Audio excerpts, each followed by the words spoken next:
Hari wahdaniat dina padamelanana eta ngandung harti ngeuweuhkeun pagawean di salian Gusti Allah. Al-kamul mungfasil fil af'ali.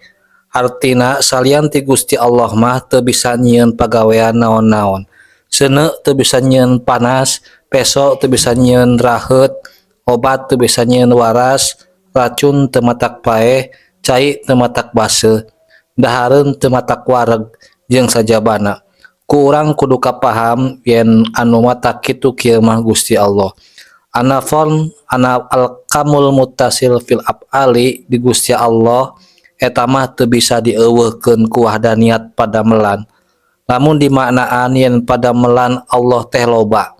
Da memang sagala kajadian di mana bae iraha bae eta sadayana padamelan Gusti Allah.